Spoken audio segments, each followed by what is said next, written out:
या वाड्याचं कृपाछत्र आयुष्यभर मिळेल अशी सगळ्यांची अपेक्षा होती आणि ती अवाजवी नव्हती. आता हसतीस तू, पण उद्या तुझ्यावर रडण्याची वेळ येणार आहे. तुला माहितीये तू जे काय वागतीयस ते खोटं आहे, माहितीये तुला. लोक जर आपल्याला वाड्यात राहू देत नसतील तर आपण गावातही राहायचं नाही. डॅड, भाऊ बरोबर बोलते. इतका अपमान झाल्यानंतर आता गावात नाही.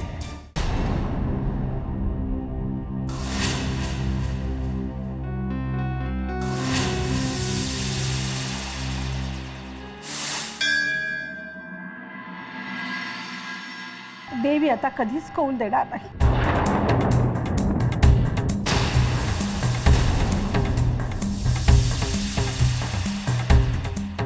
तुमचा तू सरकार तू आता कधीच परत येणार नाही.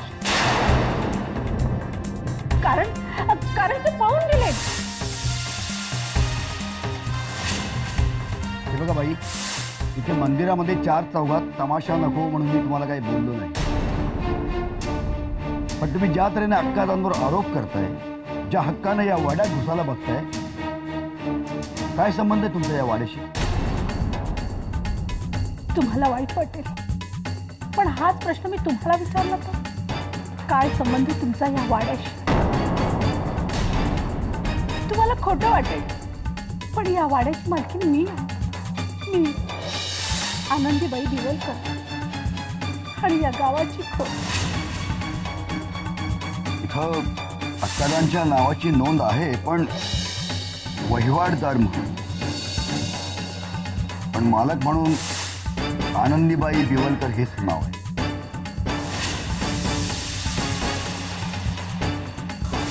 या वाड्यासाठी आतापर्यंत राबले.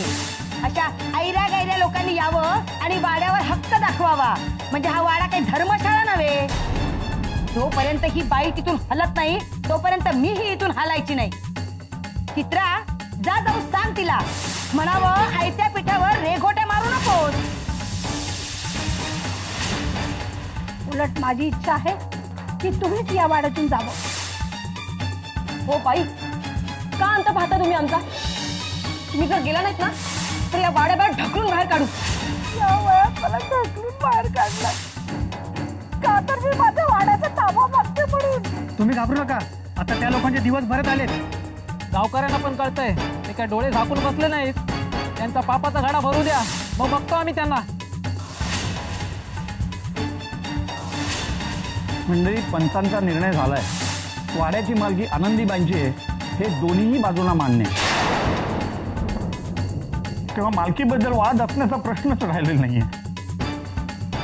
आता राजाराम खोत आणि त्यांचं कुटुंब वाड्यात राहू शकणार नाहीये.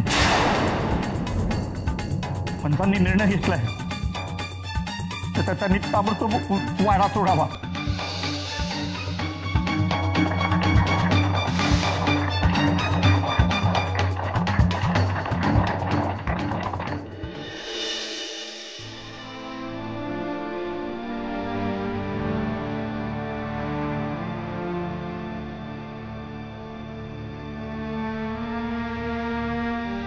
कुठे बाहेर सगळ्यांची जेवण झाली, आता आपण राहिलो.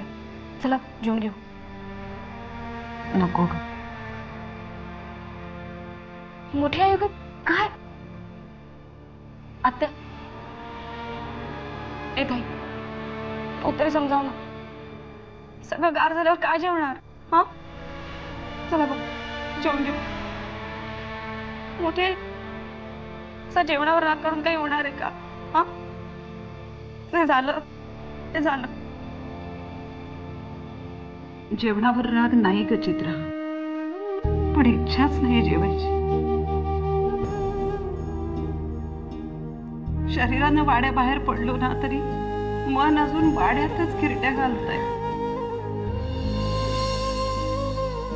या हाताने वाड्यावर 10-10, 12-12 आश्रितांना जेवू घातलंय चित्रा, आणि आता आम्हीच आश्रित झालो आहे. वहिनी, मी हात जोडतो तुम्हाला. असलं काही मनात सुद्धा आणू नका. हे सगळं आहे ना, हे तुमचंच आहे. अक्कादांमुळंच आम्हाला या 4 भिंतीचा आसरा मिळाला. खरं तर आम्हीच इथं आश्रित आहोत. मास्तर खरं तेच सांगतो. अक्कादांच्या भक्कम हाताचा आसरा मिळाला नसता तर मास्तर ही चित्रात मला कुठेही दिसली नसती. हे सगळं आहे ना, हे केवळ अक्कादांमुळेच आहे. खरंय तुमचं. हे सगळं होत आहे ते अक्कादांमुळेच. पौर्णिमा खरं तेच बोलते. अक्कादांची दुसरी बाजू कोणी बघत नाहीये. त्यांचं जर एवढंच प्रेम होतं आपल्या सगळ्यांवर तर असं सोडून कशा गेलं ते आपल्या सगळ्यांना न सांगता. बरं गेल्या ते गेल्यावर वाड्याची माहिती, वाड्याचे कागदपत्र कुणाला न सांगता. पण इतकी वर्ष बिलवलकर या वाड्यात राहतायत. तो वाडा त्यांचाच आहे हा एकही पुरावा आपल्याकडे न देता.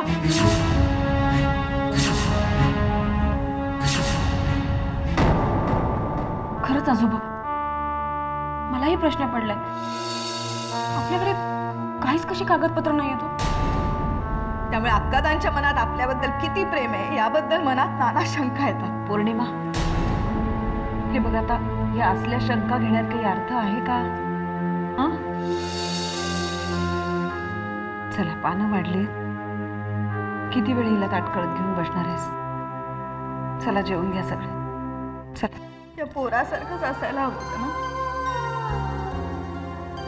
वाड्यातनं बाहेर काढा, गावातनं बाहेर काढा,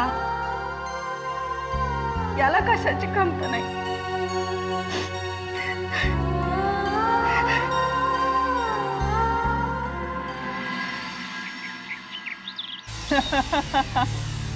या सख्या महाराज या.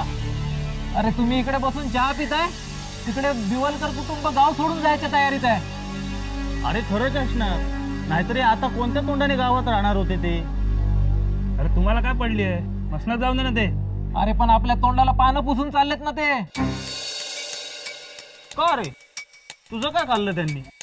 अरे माझं काही खाल्लं नाही, पण गावाचे पैसे आणि दागिने घेऊन चाललेत ते. आता ते गेल्यानंतर दागिन्यांनी पैसे मागायचे कुणाकडे? हो रे, बरोबर आहे. नाहीतरी याचं सोक्ष मोक्ष लागणार कुठे? मग अरे बरोबरच आहे.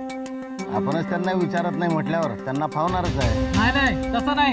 गावाचे पैसे आणि दागिने घेतल्याशिवाय त्यांना गावाबाहेर पडताच येणार नाही. हो बरोबर आहे. आपण सगळेजण जोर लावूया. नाहीतरी इतके दिवस मालक बनून वाड्यावर राहिलेत आणि आता गावच्या पैशावर जगायला बघतायत. आपण सगळेजण मिळून पाटलांकडे जाऊया. काय? हो बरोबर आहे, बरोबर आहे. ए बघतो काय, चहा दे ना.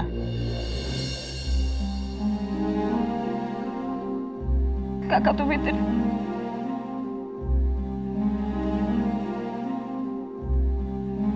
पुढे काय करायचं आता?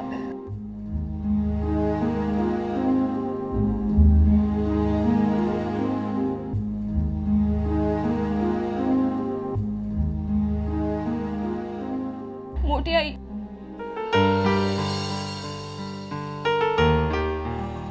कुठे जायचं हे नाही माहिती, पण या गावात राहायचं नाही हे नक्की. वहिनी, तुम्ही परत एकदा विचार करा. हे एवढं मोठं कुटुंब घेऊन तुम्ही जाणार कुठं? हे गाव तुमचं आहे. ते सोडून जायचा विचार सुद्धा तुम्ही मनात आणू नका. हो मोठी आई, आणि मला खात्री आहे की एक ना एक दिवस आपला वाडा आपण परत मिळवू. हे घर छोटं आहे, पण तुमचा हक्काचं आहे.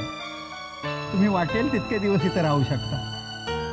हे गाव आता आमचं कुठे राहिलंय मास्तर? या गावाने तर आम्हाला हुसकावून लागायचं चंग बांधलाय ना. मग इथं राहण्यात काय अर्थ आहे? मग बाहेर कुठे दुसरीकडे घर पाहिलंय का?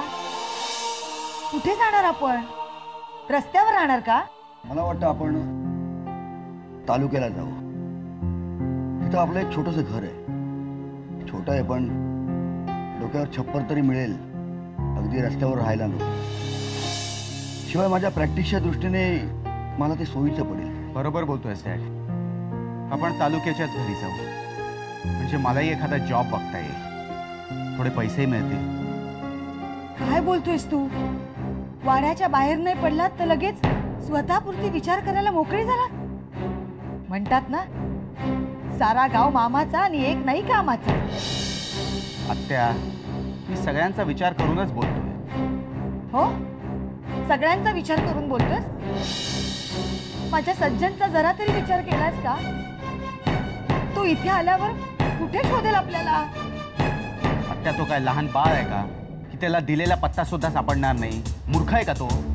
आणि आपण कुठे चाललोय हे आपण मास्तरांना सांगूनच जाऊ ना. आणि गेला ना सोडून तुला. आता एवढं जर तुझ्यावर प्रेम असेल तर येईल शोधत. उगाच नको ती कारणं देऊ नका. अजिंक्य, अरे आईचं काळीज आहे तिचं, तिला काळजी वाटणार नाही. कबूल आहे डॅड. आता आपण निघायचं का? चला,